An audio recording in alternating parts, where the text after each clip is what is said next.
magsalo, Panginoon, sa iyong mga salita. Salamat po ng maraming Panginoon, sa pag-ibig mo, sa pagmamahal mo. Salamat po sa lahat-lahat, Panginoon. Muli, Ama, ako po ay dumudulog sa iyo, humihingi ng paglilinis sa iyo, Panginoon, humihingi ng kapatawaran sa lahat ng aking mga pagkakasala.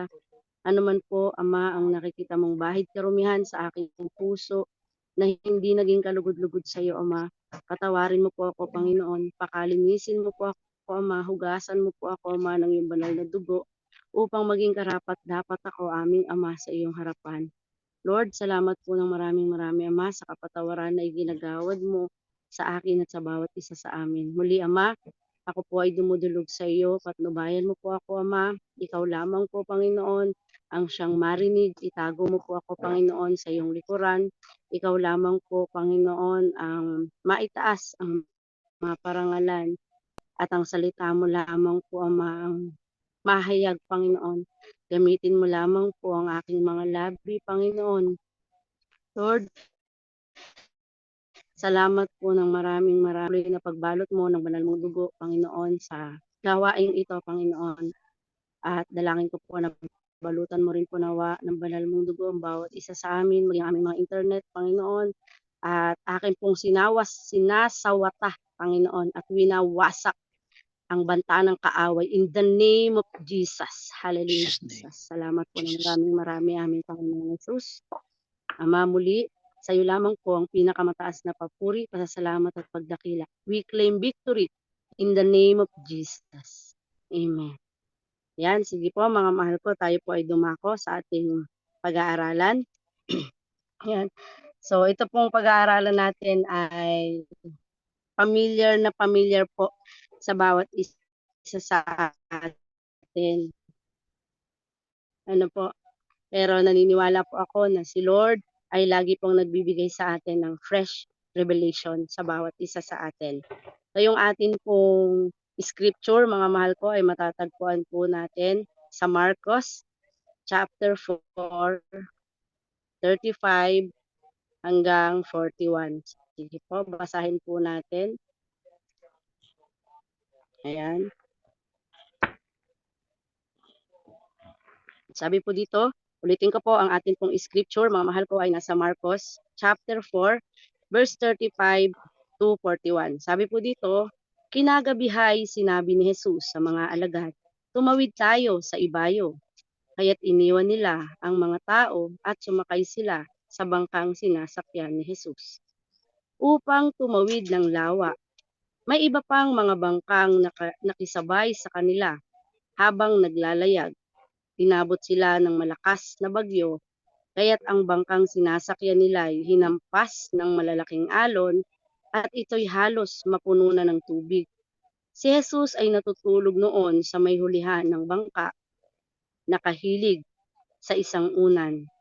Ginising siya ng mga alagad at sinabi, Guro, baliwala ba sa inyo kung mapahama kami? Bumangon si Jesus at sinaway ang hangin. Tigil at sinabi sa lawa, tumahimik ka. Tumigil nga ang hangin at tumahimik ang lawa. Pagkatapos sinabi niya sa mga alagad, bakit kayo natatakot? Hanggang ngayon ba'y wala pa rin kayong pananampalataya? Natakot sila ng labis at namangha. Sabi nila sa isa't isa, anong klaseng tao ito? Pati hangin at lawa ay sumusunod sa kanya. Purihin ang salita ng ating Panginoon. So ang ating pong title na po mga mahal kong mga magulang at mga kapatid ay Jesus Calming the Storm. Amen?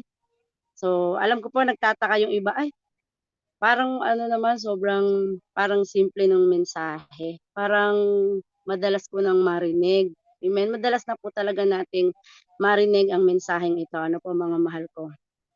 Alam po natin sa bawat isa sa atin na ang mensaheng ito ay familiar na po. Amen. Sa bawat mananampalataya na madalas itong marinig. Amen. So sa scripture po natin, no, sabi dito, pwedeng nais ng Lord na makasama ng Lord ng solo, amen, yung kanyang mga alagad. Kasi di ba po sinabi kanina, kung babaybayin po natin to, iniwan nila di ba po yung maraming tao, tapos niyaya nila yung mga disciple, sabi ni Jesus, halika, parang kung ipipicture natin, parang ang gusto ni Lord yung mga disciple lang yung mga kasama niya, di po ba that time, yung parang pwede nating isipin, bakit nga kaya niyaya ng Lord yung mga disciple.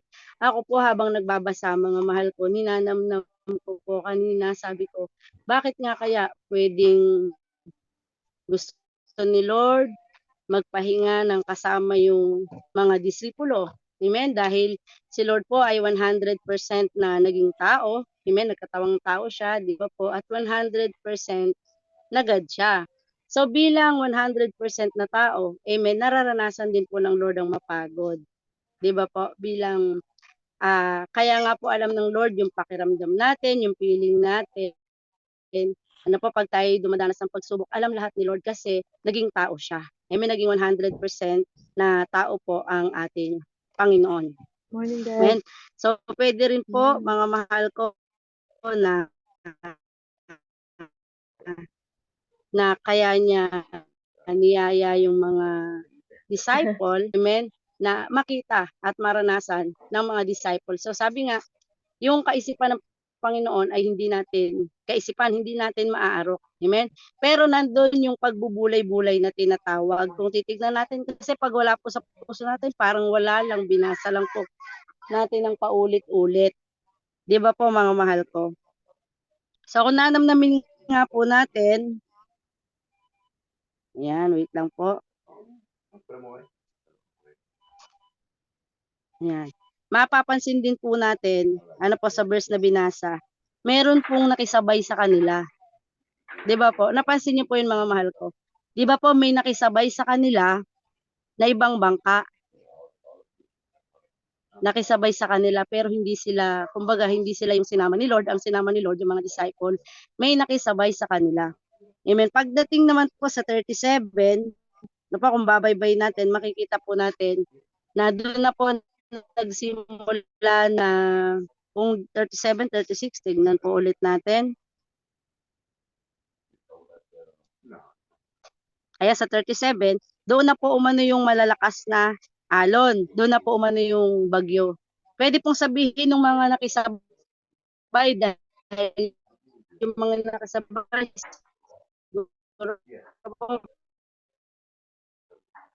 pwedeng, ay gusto ko sumunod kay Jesus. Ganon, di ba po sa mga panahong yon.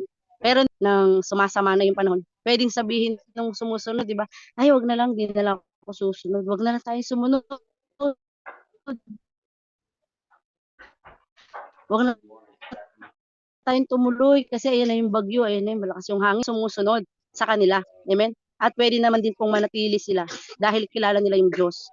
Amen? Na sinusundan po nila. Amen? So bakit ko po ito sinasabi, mga mahal ko? Sa pamamagitan po kasi ng pagbubulay-bulay na yon, ng pagtingin-tingin po natin, ng paulit-ulit, nakikita po natin yung mga press revelation na parang simple lang, pero kung ilalagay natin yung sitwasyon na nandun po tayo, sino po kaya tayo doon? Ano po? Tayo po kaya yung, kumbaga parang nakikisunod para makilala si Jesus ng tuluyan? O tayo yung nandun na sa sitwasyon na tayo na po yung mga disciple ni Lord, tayo na po yung mga mananampalataya na kasama ni Jesus sa bangka. Amen. Kung titingnan natin, nanamnamin natin sa sarili natin, amen, nasang sitwasyon po kaya tayo? Tayo po kaya yung disipulo ng Panginoon na sinama niya, or tayo yung mga tao na gustong sumunod, amen, upang mas makilala ang ating Panginoon. Ano po? Mayroon lang po tayong 3 points, mga mahal ko, maiksi lang po ito. Yan. So yung tinutukoy po na bagyo dito, di ba po dumating yung bagyo sa verse 37, hinampas sila ng alon, amen, lumakas yung hangin hanggang sa hinampas na yung bangka. Amen, mga mahal ko. Sa buhay po natin, maraming bagyo. Huwag natin tingnan yung nature na bagyo, yung bagyo na tipong pang ano lang, pang tipo ng bagyo na malakas na alon, malakas na hangin, ulan. Amen. Yung bagyong Undo, yung bagyong Yolanda, hindi po ganun. Marami pong bagyo sa buhay natin. Bagyo ng mga problema. Amen. Bagyo ng pagkakautang. Amen. Bagyo ng relasyon na mga nawasak, nasira, bagyo ng tampuhan, bagyo ng awayan. Marami pong klase ng bagyo sa buhay natin. Amen. Bagyo ng karamdaman, amen, bagyo ng kasakitan sa puso, sa cancer, sa kidney, napakarami po. Ano po, maraming bagyo sa buhay nating lahat. Amen, katulad ng kung iahalimbawa natin sa bagyo na dumating sa mga disciple at sa mga sumusunod sa Panginoon. Amen. Ano po, bagyo ng iba't ibang uri ng karamdaman, tumor, amen, pagkabigo, sa pag-ibig, sa pamilya, amen, yung mga broken family, yung mga anak na matitigas ang ulo, amen, yung financial problem, merong kailangan bayaran, kailangan bilhin, marami po tayong bagyo sa ating buhay. Amen? Kung anong klaseng bagyo ang kinaharap natin ngayon, lahat po tayo may bagyo. Wala pong hindi dinadaanan ng bagyo. Amen po, mga mahal ko.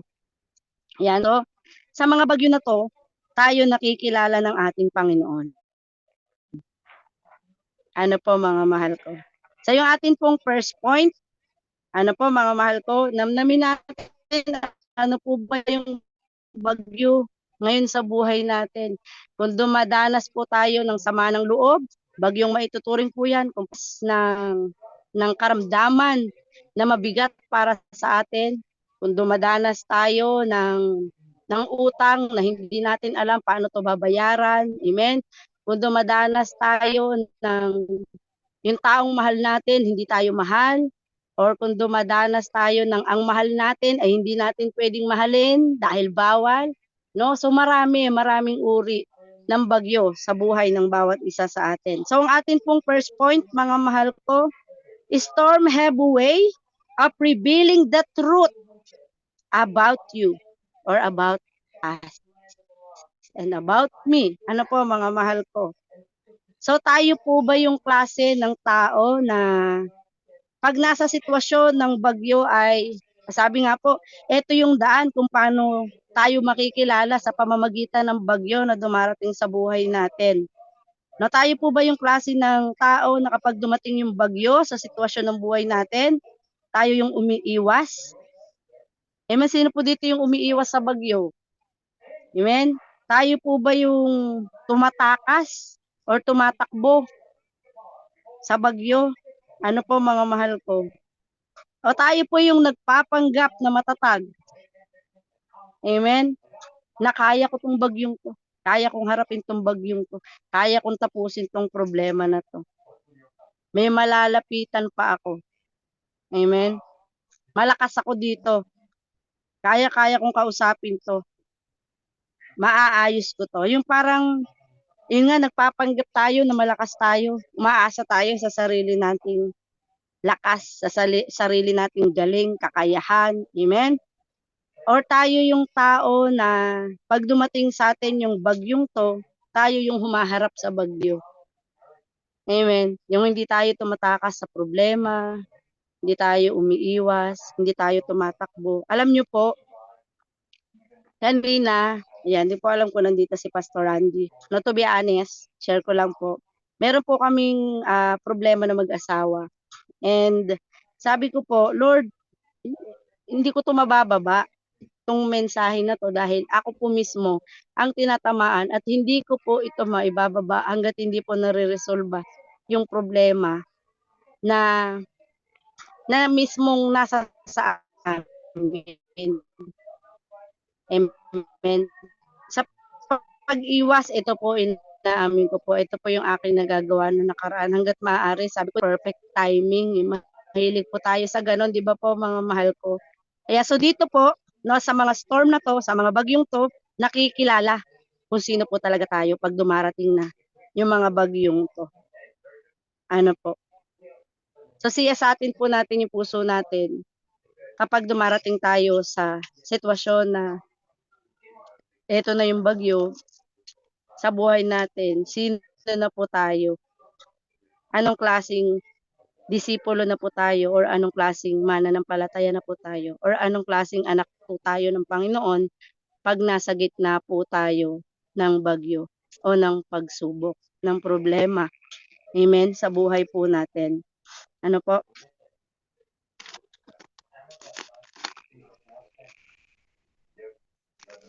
Yan, sige po. Sabi nga po, yung atin pong first point, mga mahal ko, storm have way of revealing the truth about you. I mean, alam ko po habang binabanggit ko to, may pumapasok sa isip ng bawat isa na nire-reveal sa inyo ng ating Panginoon. Ano po? So, maiksi lang po ang atin pong second point. The storm is the way to see the power of God. Men, kung babalikan po natin yung verse 38 to 39, makikita po natin, amen, ang kahinaan o ang takot, amen, ng mga disciple. Pero higit po doon, amen, nakita din natin yung power ng ating Panginoon. Ano po mga mahal ko? At alam niyo po yung sinakita po natin, di po ba? Pag binasa natin yung verse, amen, natakot po yung mga disciple.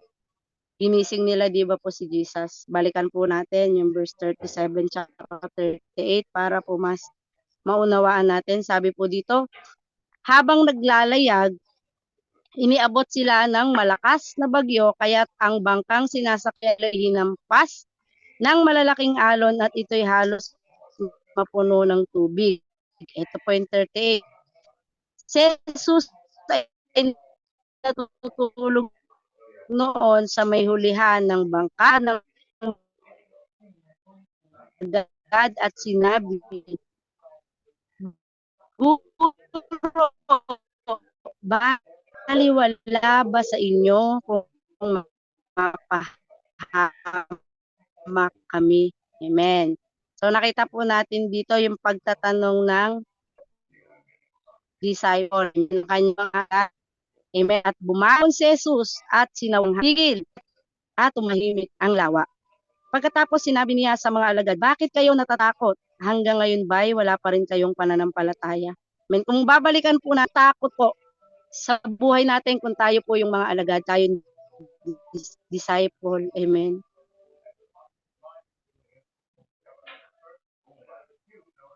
Noon, nakita natin yung power ng Lord, napatahimik po niya yung bagyo. Amen. Sa buhay po natin, pag nananalangin, tinutulungan tayo ng Panginoon. Pero alam niyo po yung higit na nakita ko dito. Nakita ko po yung power ng Lord. Alam niyo po yung higit na nakita ko. Ano po mga mahal ko?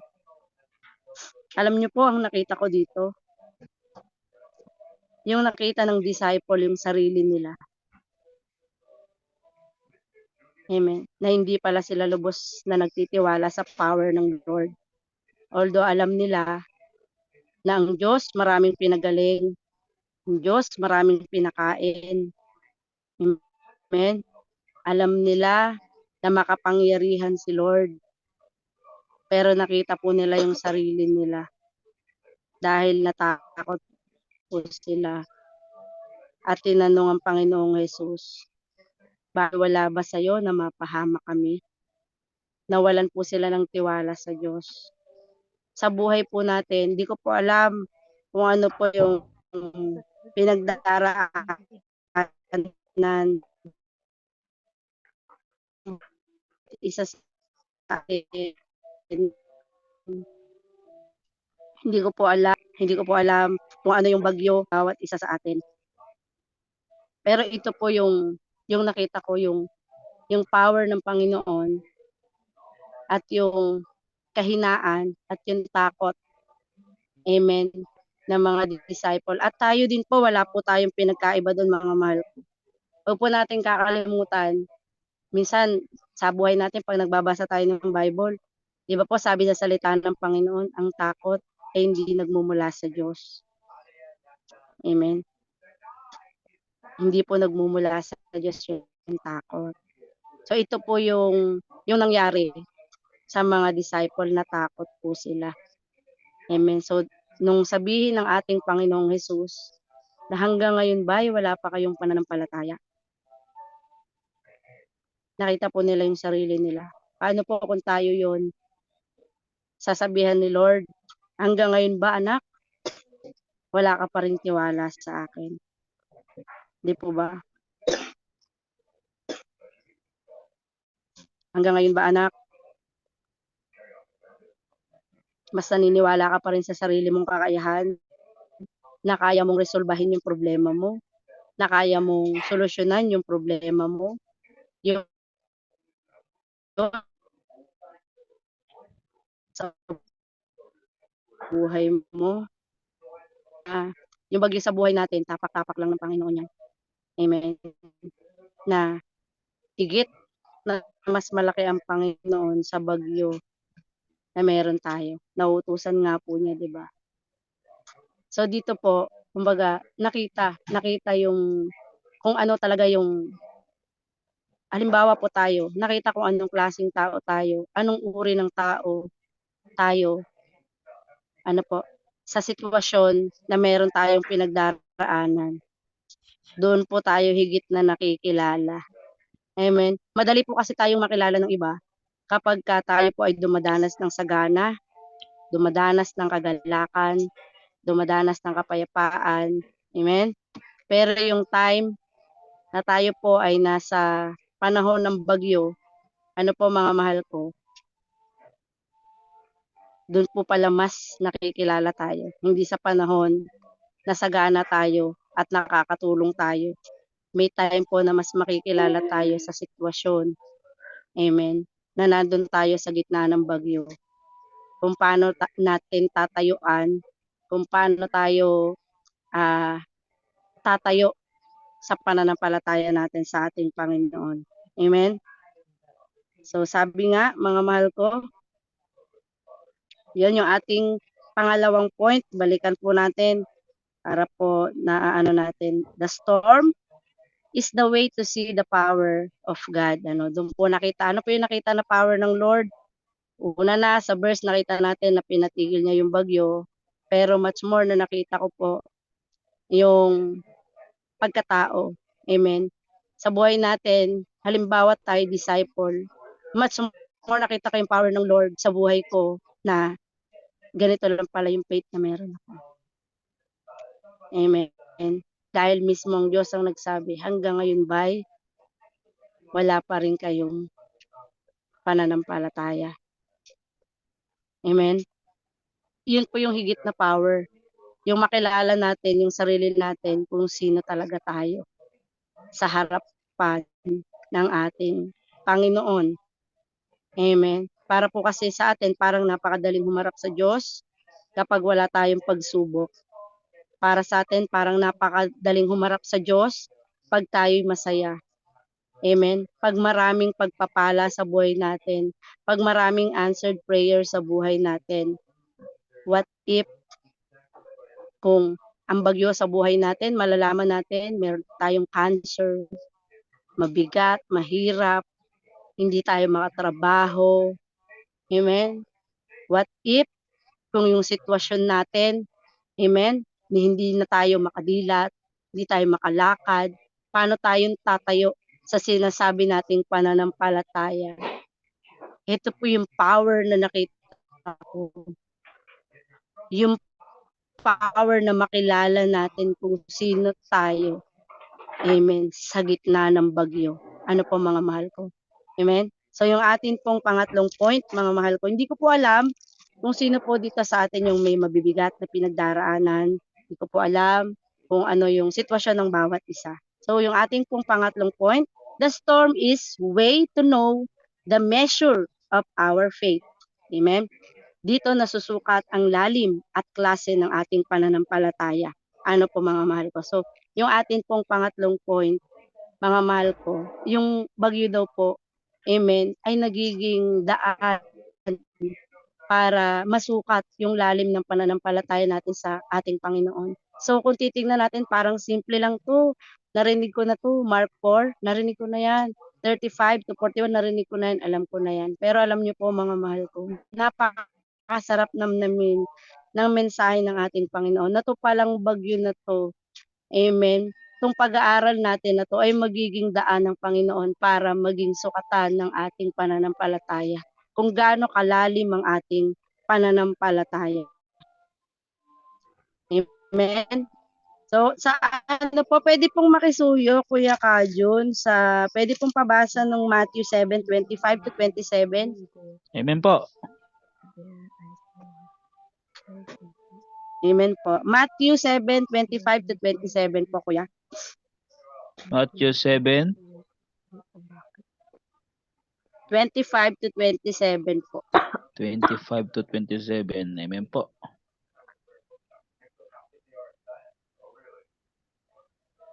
Amen po, ito po ang sabi at sulat ng ating ninuno natin si Matthew 7 to 25 hanggang 27. Nasabi po sa 25, o mula ng malakas, bumaha at binayo ng malakas na hangin ang bahay ng iyon, ngunit hindi nagiba sapagkat nakatayo sa ibabaw ng bato. 26, ang bawat nakikinig ng aking mga salita ay hindi nagsagawa, at ito ay matulad sa isang taong hangal nang nagtayo sa kanyang bahay buhanginan. 27, umulan ng malakas, bumaha at binayo ng malakas na hangin ang bahay, bumagsak ang bahay na iyon ay lubusang nawasak. Amen po sa tanan ng Diyos. Amen po, Ate Ronaldin. Amen. Praise God. Glory to God. Salamat po kay Jun Ray for ng Panginoon sa pagkabasa. Amen. Kung makikita po natin, ang pinapahayag po dito ano po sa Matthew 7:25 to 27. Patungkol din po sa bagyo. Amen. Yung bato na tinutukoy po dito, mga mahal ko, hindi po to literal na bato. Amen. Hindi po to literal na bahay. Itong bato po na to, ito po yung ating pananampalataya. Amen. Nadaanan man ng bagyo yung ating pananampalataya. Amen. Sana naunawaan Matthew 7:25 to 27. Ito pong pananampalataya natin ang tinutukoy dito sa batong ito. Ano po mga mahal ko? So sa buhay po natin, iba-iba po kasi yung pagsubok o yung bagyo na meron tayo. Ano po mga mahal ko? Marami sa atin na yung iba parang pasuko na, parang paayaw na, parang alam niyo po yung tipo na parang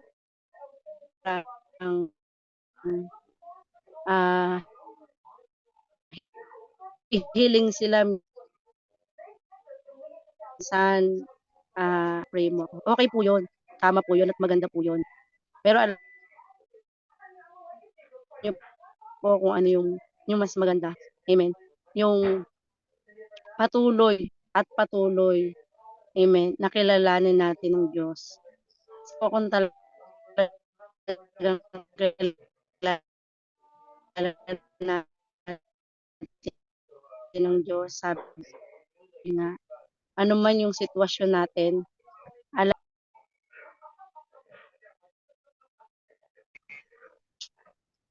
Yan, sorry. Medyo naglag. Dinig po, Kuya Kajun. Amen po, Ate Rona. Amen, praise God. Sige po. Tayo po ay dadako na po sa ating last message, ano po, sa ating conclusion, ano po mga mahal ko. No, sometimes or most of the time, the best we can pray is I do believe. Help me overcome my unbelief or increase my faith. Kumbaga, ang pinakamaganda at mabuti po natin gawin, ano po, bilang konklusyon mga mahal ko, para sa akin, walang hihigit sa panalangin. Amen? Una na po ang panalangin po, pagtawag pa lang sa ating Panginoon, pagpapakita na po ito ng pagpapakumbaba sa ating Diyos. Amen? Yung paghingi po ng pananampalataya sa Diyos, pag-amin po ito at pagsuko, pagsusurrender, na tayo po ay hindi umaasa sa sarili nating lakas, bagkus umaasa po tayo sa lakas ng ating Panginoon na ipagkakalob niya po sa atin. Marami po tayong mababasa sa Bible na even mga disciples, sinabi po nila sa ating Panginoon na dagdagan mo po or Ginoo or guro, ayun, dagdagan mo po ang aming pananampalataya. Amen.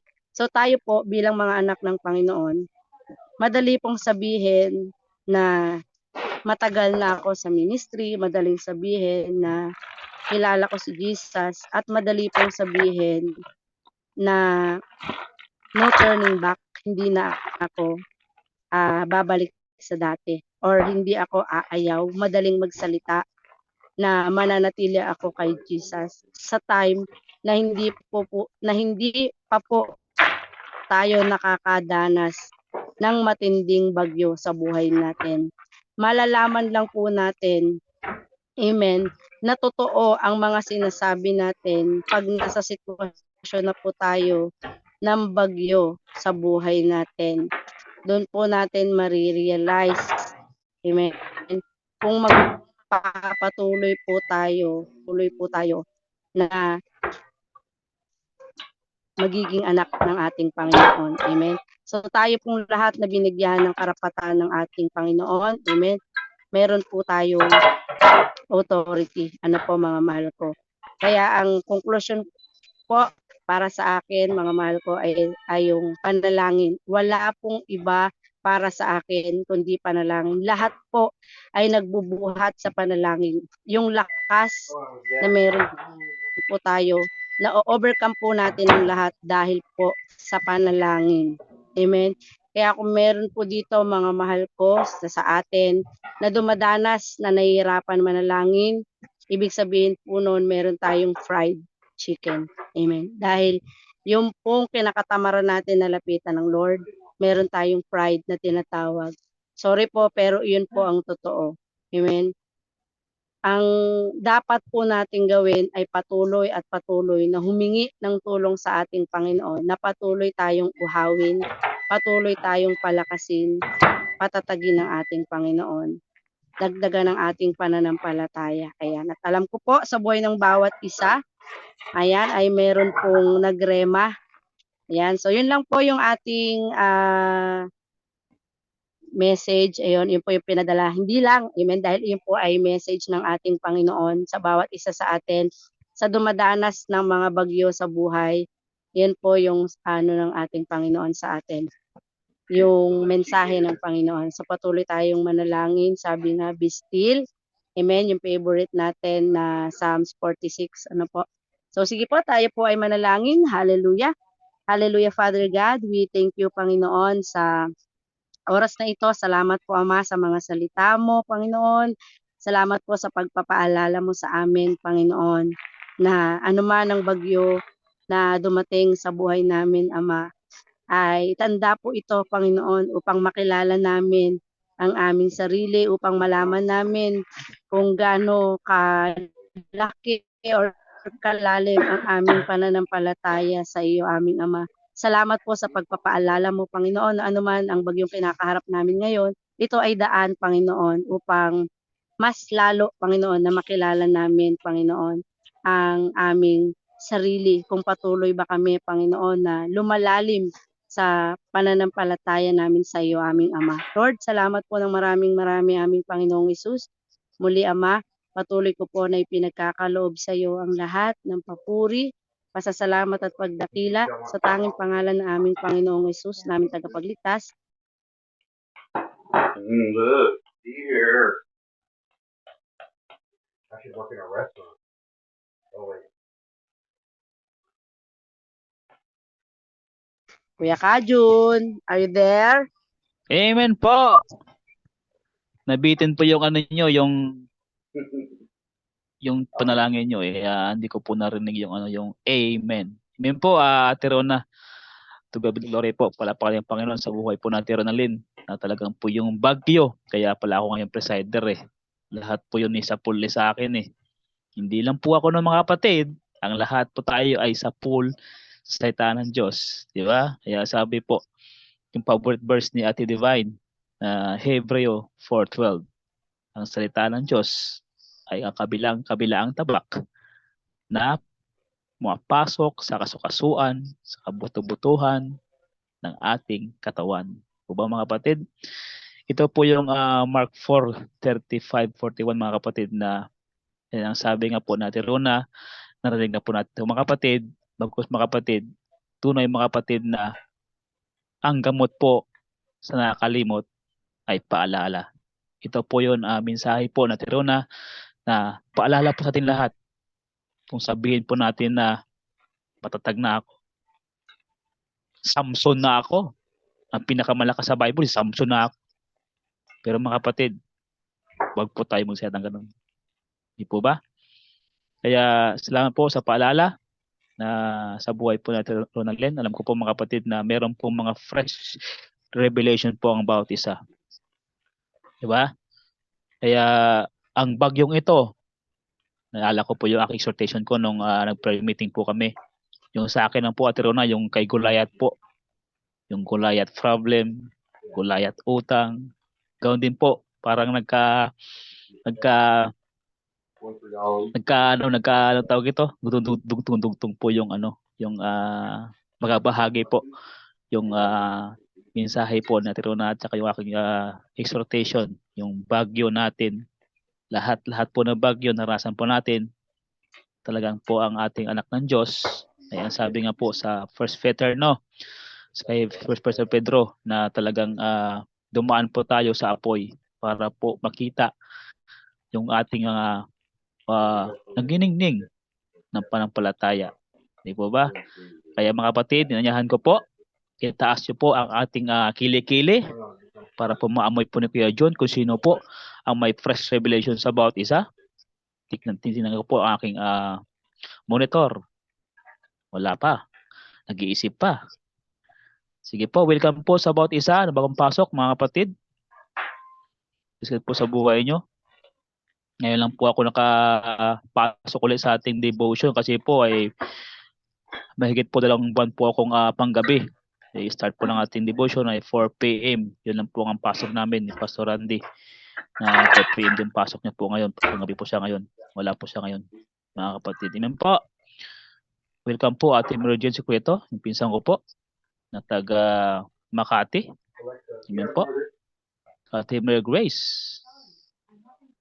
Kuya Tali. Teresa Abdon. Ate Rosemary na nasa Israel po. Patuloy po natin. Amen po. Friend. Amen po. Pastor Pat. Opo, ngayon lang po si Tatay Pater na. Lalay, tatay, ay sige na po. Ay tayo na po ay magbigay po ng insight. Amen po. O pagdiin. Sige po sabay mo tayo, Pater, no?